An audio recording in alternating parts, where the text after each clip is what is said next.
Peru, the Congress gave a vote of confidence to President Dina Boluarte's cabinet despite the massive protests against her administration.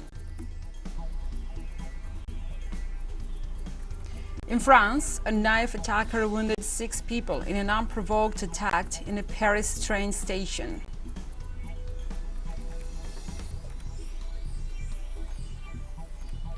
And also, Kremlin spokesperson Dmitry Peskov said no prospect for peace talks with Ukraine can be seen as long as dialogue with Russia stays banned by Ukrainian law.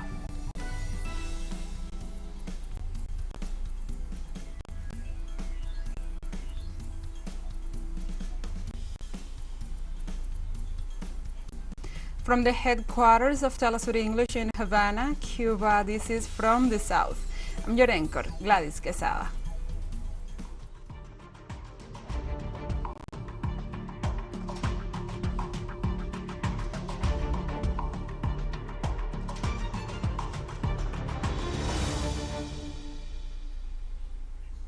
And now we begin with the news. On Tuesday in Peru, the Congress gave a vote of confidence to President Dina Boluarte's cabinet, despite the massive protests against her administration and the fact that 47 Peruvians have been killed by the repression unleashed since she took power a month ago.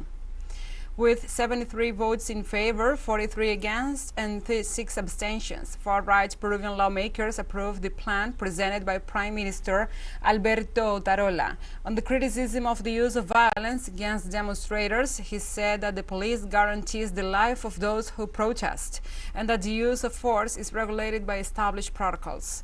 On the other hand, Otarola rejected that the Boluarte administration is the result of a coup d'etat and that it seeks to perpetuate itself in power.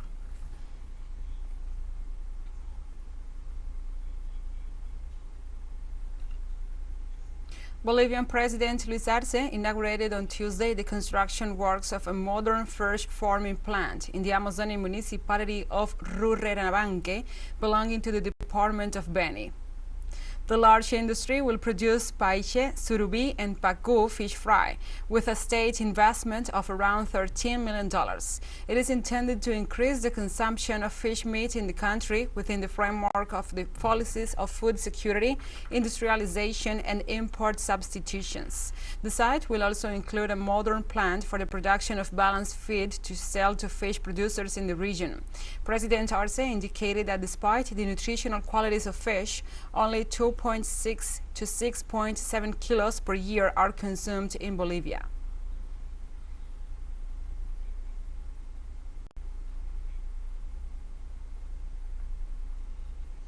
On Wednesday, the Brazilian prosecutor's office requested the blocking of the bank accounts of former Brazilian President Jair Bolsonaro, while the Supreme Federal Court ordered the imprisonment of his former Minister of Justice, Anderson Torres. The entity requested the freezing of Bolsonaro's accounts as part of the investigations to find the perpetrators of the attempt to disrupt the democratic system. Meanwhile, Federal Supreme Court Minister Alexandre de Moraes ordered the imprisonment of Anderson Torres, who until Sunday served as Brazil's Public Security Secretary. According to de Moraes, Torres will be one of those responsible for the complicity shown in the military police on December the 8th, when thousands of Bolsonaro supporters stormed the esplanade of the ministries and the executive, the legislative and judicial powers, causing destruction.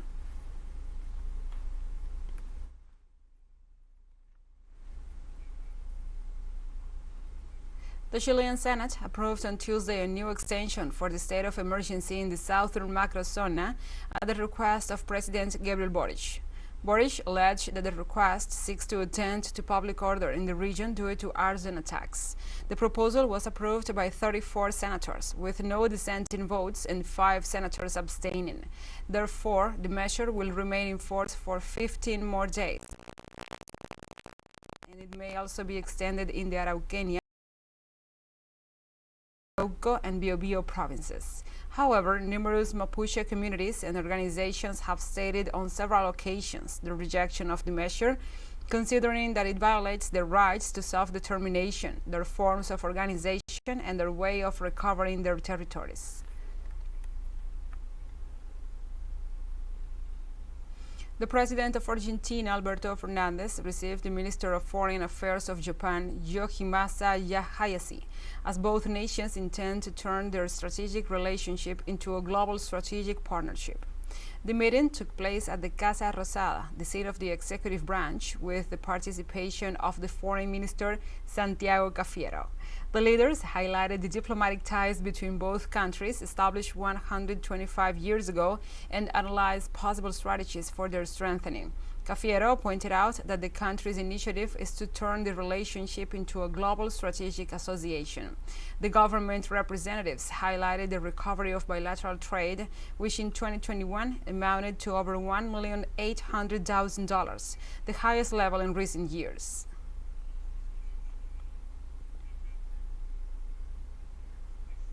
The Ministry of Health of the Mexican state of Durango reported on Wednesday that 30 people have died in that region due to an outbreak of fungal meningitis. The report detailed that there are 78 confirmed cases of the disease, while patients are under surveillance, and that the number of fatalities has not increased. Likewise, one patient was admitted to the National Institute of Neurology and Neurosurgery in Mexico City to undergo surgery to prevent complications. Health authorities assured that another 600 people are under direct study to detect any symptoms of the disease. It is worth mentioning that in early December, the Mexican Attorney General's office issued arrest warrants for the administrators and owners of the hospital center where the outbreak was detected. However, they are still fugitives from justice.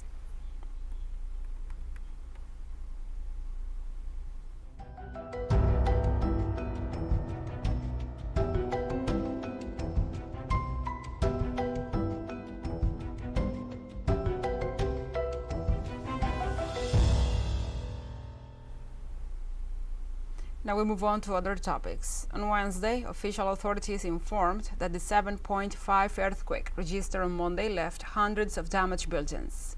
According to local media, most of the destruction took place in the district of Kepualan Tanimbar, where 92 houses, an office, and a school building were ruined.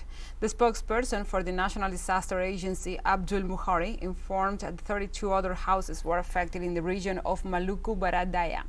According to meteorological agencies, only one person was injured, despite the magnitude of the earthquake.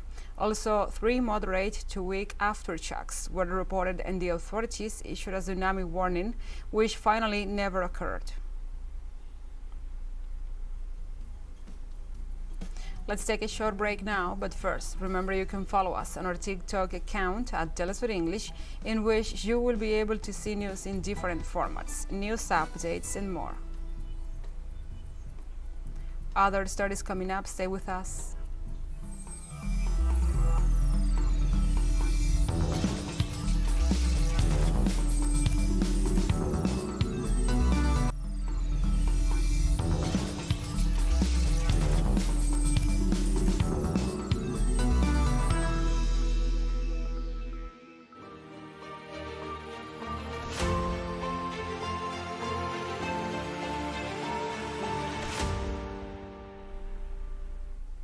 Welcome back.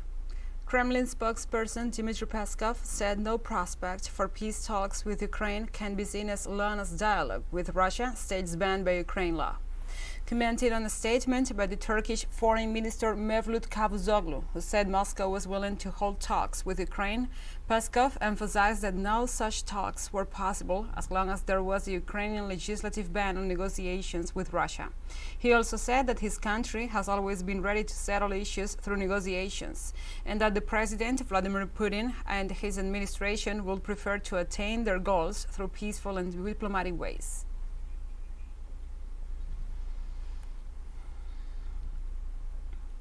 On Wednesday, police entered a village in western Germany to evict activists who had taken refuge there to prevent its demolition for the expansion of a coal mine. Riot police entered the small village in TeleSUR, which has become the center of the debate over the country's climate efforts. Environmental groups opposed the destruction of the site, claiming that raising it to expand the nearby Grasweiler coal mine will lead to huge greenhouse gas emissions. The police announced the start of the operation as they fenced off the area, claiming on Twitter that people had the possibility to live without further police measures before they moved into the site. About 100 activists trying to block the passage to the village clashed with police forces as the situation remains unresolved.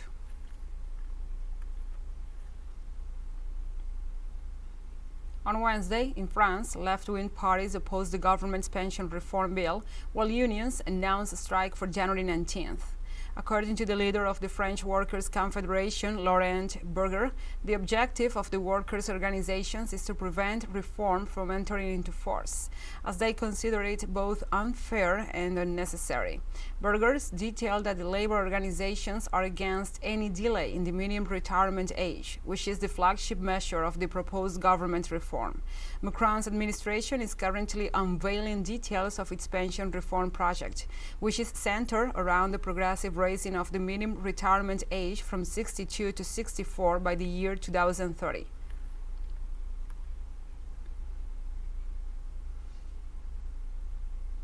And the spokesperson for the UN Secretary-General Stéphane Dujarric confirmed that the M23 group is still operating. The official also said that the situation is under control but remains tense. Our peacekeeping mission there tells us they're conducting new patrols in the Rodrodo area of Jugu territory in Ituri province after a series of attacks by the Codeco militia. The mission reports that the situation is under control but remains tense. At least 18 civilians were killed, including 17 on Sunday. Thousands have been displaced and are seeking shelter at a site in Ro. Dujarric also called on regional countries and authorities in the Democratic Republic of the Congo to work together to ensure the safety of the people. Group, as far as we know, continues to operate. There are other groups. What we do know is that large parts of that area are not safe for people. People will seek safety wherever they can. It is incumbent on the authorities in the DRC, on the regional countries, including all of the DRC's neighbors, to work together to ensure that people in the DRC are safe and secure in their homes.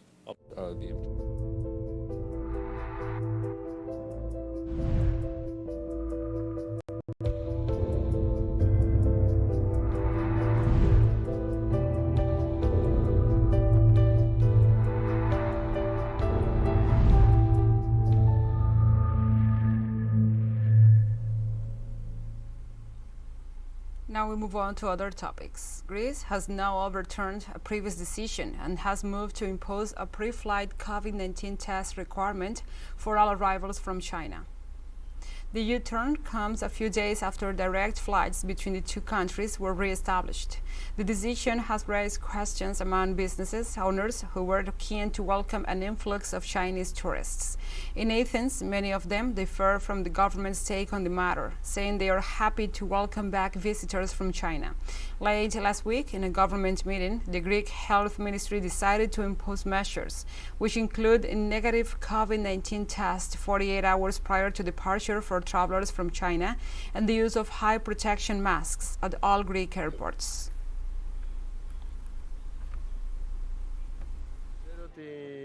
To be honest, I'm not afraid at all. I have many Chinese clients and I know that they will respect us and take all precautions so they can be safe and make sure that we will be safe. I'm not concerned at all. I'm sure that before they leave China they will be fully vaccinated and take all safety measures. Yes, we have to be careful, but not only for air travellers from China, but everywhere. I'm looking forward to the Chinese coming to Greece.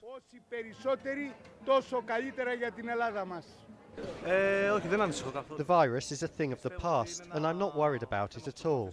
It's become part of everyday life. We've taken all measures, from tests to vaccinations, so I don't think Chinese tourists are the problem. Quite the contrary. The real problem we face at the moment is inflation. That's our main worry. And we have more news coming up after a final short break, so stay with us.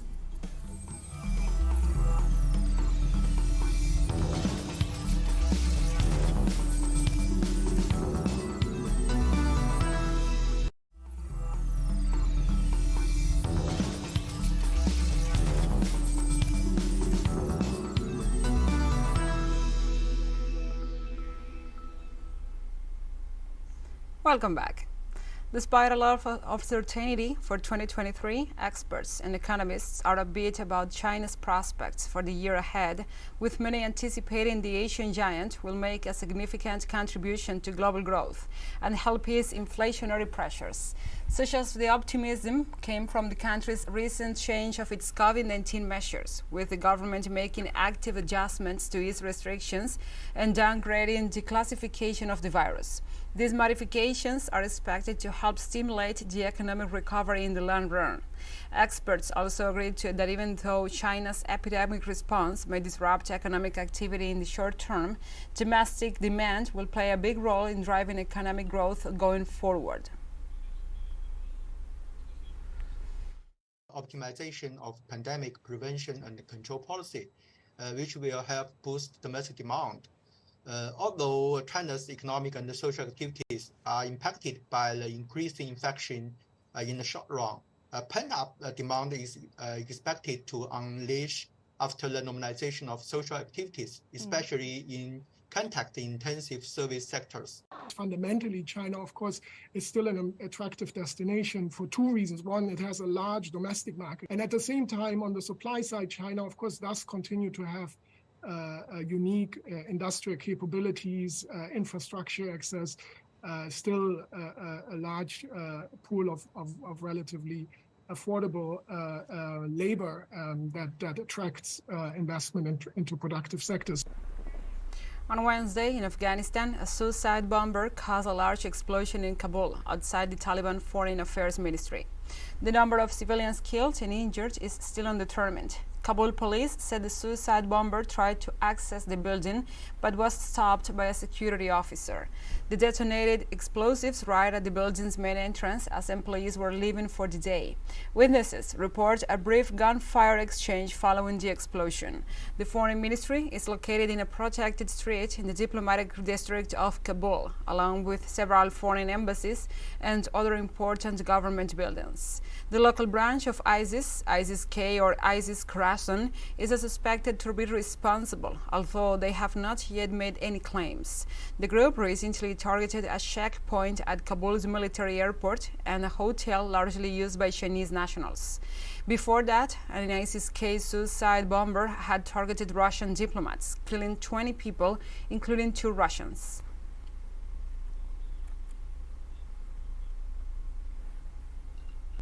And the World Health Organization is expected to declare the Uganda recent Ebola outbreak extinct if no new cases are reported by January 11th.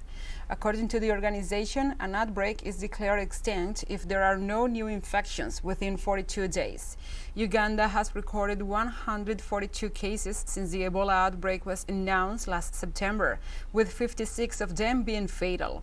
This recent outbreak, the first in a decade of the less common Sudanese strain, has been an opportunity to conduct clinical trials of the 3 vaccines donated by the United States-based Sabin Vaccine Institute, Oxford University, and Merck.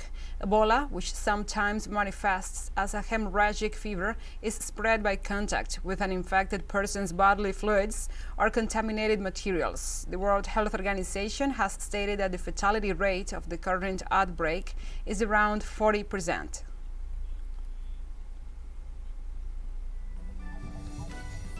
And we have come to the end of this news brief. But remember, you can find these and many other stories on our website at telesurenglish.net. And also, if you feel so inclined, please join us on social media for all the latest news. We are on Facebook, Twitter, Instagram, Telegram, and TikTok. For TeleSUR English, I'm your anchor, Gladys Quesada. Thank you for watching.